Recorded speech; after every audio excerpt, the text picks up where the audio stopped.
Bonjour les amis, nous allons aujourd'hui parler du film The Fall Guy, réalisé par David Leitch et avec dans les rôles principaux Ryan Gosling, Emily Blunt et Aaron Taylor-Johnson. Alors le pitch, eh bien écoutez, le cascadeur Colt Seavers est victime d'un grave accident sur un tournage et décide de quitter définitivement le métier. 18 mois plus tard, il est rappelé par une amie productrice qui le supplie de venir participer à son dernier projet, donc le film Metal Storm, qui est en l'occurrence réalisé par son ex-copine. Donc Colt Seavers accepte pour essayer de renouer avec cette dernière, et va se retrouver mêlé malgré lui à une affaire de meurtre. Bon, certains d'entre vous vont trouver que je mets la barre au ras du sol. D'autres penseront que je suis devenu un crétin décérébré, voire même que j'ai définitivement un goût de chiotte, mais qu'est-ce que vous voulez que je vous dise? J'ai bien aimé ce truc. J'en suis sorti avec cette joie simple mais assez unique de me dire c'était bien. Voilà, pas plus, pas moins, mais par les temps qui courent, je suis assez preneur. Donc bah écoutez, aujourd'hui on va essayer de comprendre pourquoi, ou alors comprendre ce qui m'arrive. Bon, à la base du projet, il y a évidemment la série du même nom, rebaptisée en français L'homme qui tombe à pic, et diffusée pour la première fois en France en 1982. Bon, pas franchement génial, malgré un concept original, à l'époque en tout cas, donc un cascadeur et ses amis utilisent leur talent pour démasquer les criminels. Voilà. Alors, ça reste quand même une série qui a marqué les ados bourrins que nous étions, j'en étais en tout cas, pour deux raisons majeures.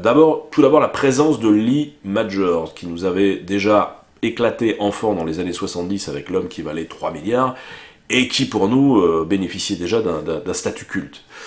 Et puis deuxième chose, la présence de Heather Thomas, bombe atomique, qui interprétait une de ses acolytes. Voilà, Heather Thomas qui, je pense, a durablement, voire pour l'éternité, imprimer la rétine des jeunes couillons fraîchement pubères que nous étions, j'en étais. Bon, aujourd'hui c'est David Leitch qui s'y colle, et ça semble assez logique sur le papier, parce que David Leitch est un ancien coordinateur de cascade, il a travaillé sur de nombreux films, c'est un très très bon dans son domaine, enfin c'était, et il passe à la réalisation officieusement en 2014, en co-réalisant le premier John Wick. Voilà, alors il n'est pas crédité au générique à ce poste-là, mais c'est aujourd'hui quasi acquis. Oui, il a co-réalisé le film. Il s'est ensuite occupé de son premier bébé en solo, qui était Atomic Blonde, avec Charlize Theron. Bon, sympathique, mais pas beaucoup plus, hein, dirons-nous. Il a ensuite réalisé la suite de Deadpool 2, qui était plutôt une suite plus qu'honorable.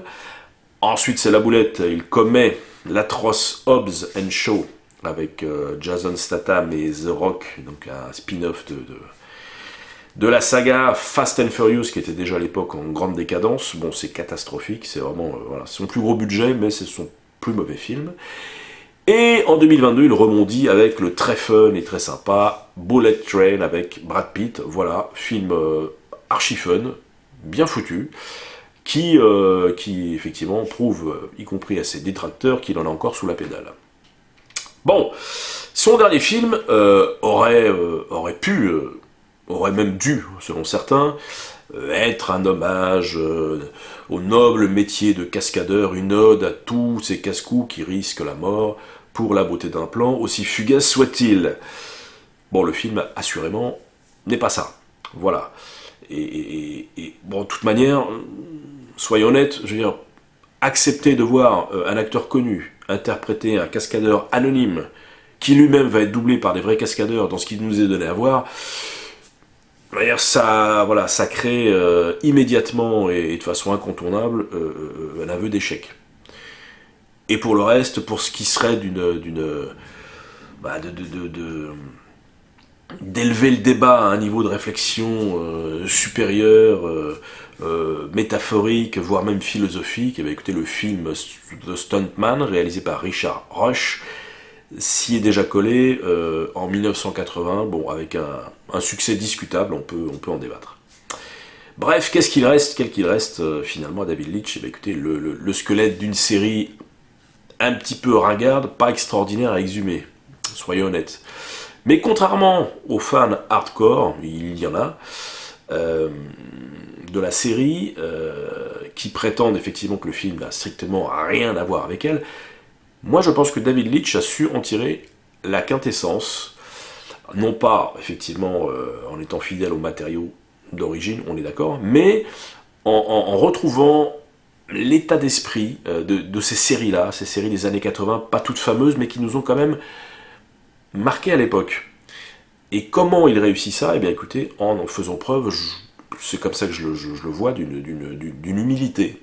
Alors oui, The Fall Guy est bien une grosse machine hollywoodienne à 125 millions de dollars, mais c'est une machine qui ne cherche jamais à prétendre qu'elle vaut mieux que ça, malgré son casting 3 étoiles, donc Ryan Gosling, Emily Blunt.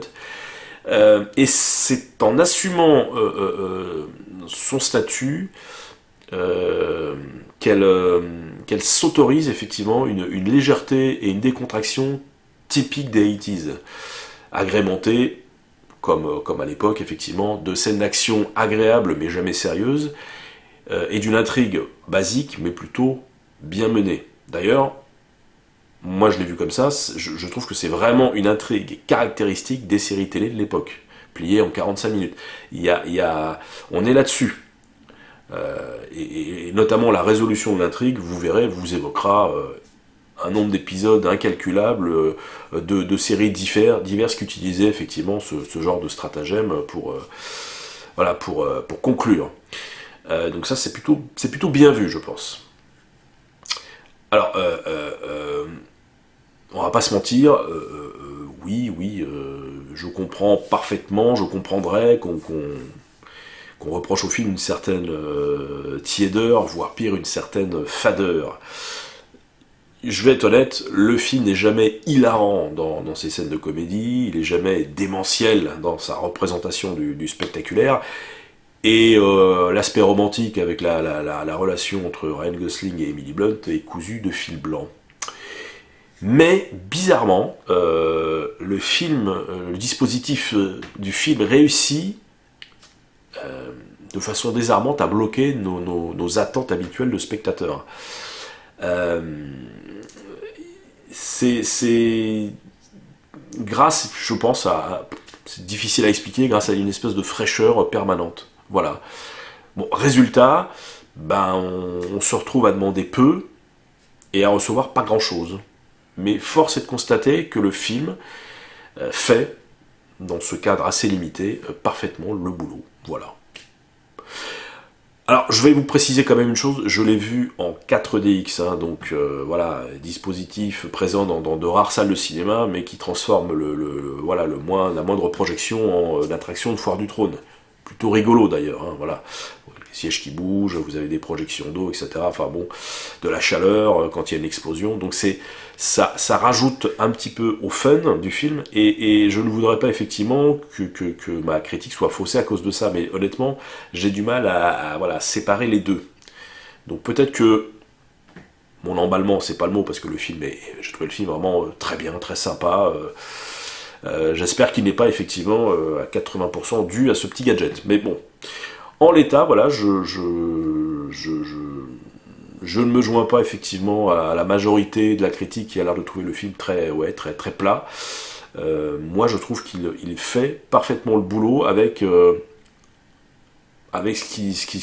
qu'on lui a donné comme outil, à savoir cette série télé qui, je suis désolé, même si l'effet nostalgique joue encore, n'était pas génialissime, on va se le dire.